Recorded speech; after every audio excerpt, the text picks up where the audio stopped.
Kia ora. In today's news, Air New Zealand is moving to rectify the 71% drop in its half-yearly after-tax profit.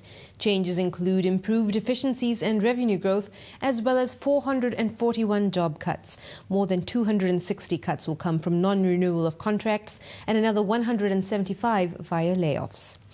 Auckland wharfies have begun their 9th strike since December and have planned their 10th and 11th as well. Ports of Auckland CEO Tony Gibson says the industrial action is hindering negotiations.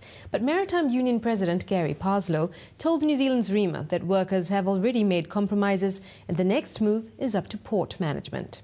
If they say to us right this minute, we'll stop the contracting out, stop trying to casualise all our workers and let's get back into talks, well then we will pull the strike off now. And down to the port of Taranaki, where police had to board the oil drilling ship at the centre of a Greenpeace protest today. Port operations were being carefully controlled as activists on board the Noble Discoverer, including actress Lucy Lawless, tried to delay its departure on an exploratory expedition to Alaska. 2 former cabinet ministers are part of a group of former Lombard finance directors who appeared in the Wellington High Court today facing 5 charges. Sir Douglas Graham and Bill Jeffries and 2 others were convicted of 4 charges, including making false statements. They were acquitted of particulars within each charge, which their lawyers say establishes their integrity. A gold variety kiwi fruit released a couple of years ago is showing strong tolerance to the PSA disease which has plagued the industry. Zespri's Simon Limmer told our newsroom that local and offshore tests look promising. Everything is actually susceptible to PSA to a certain degree, but G3 is looking very, very good in terms of its ability to live with PSA.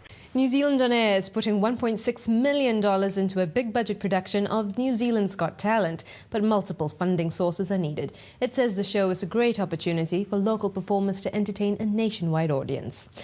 Across the Tasman, after days of speculation, Australia's former Minister of Foreign Affairs has confirmed he will challenge Prime Minister Julia Gillard. Kevin Rudd is seeking to reclaim his position as Labour Party leader in a caucus vote on Monday. The UN Security Council has decided to extend its peacekeeping mission in East Timor ahead of presidential elections next month and then phase it out afterwards. Since 2006, the mission has had around 1,000 police and military advisors on duty, most of them from Australia and New Zealand. A wave of attacks across Iraq has killed at least 55 people and wounded more than 225 others.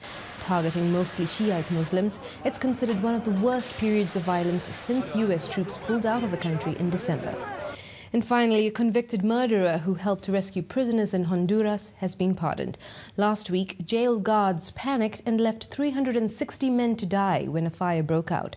But 50-year-old Marco Bonilla, who was outside his cell, stayed to smash open barrack locks, saving hundreds of prisoners.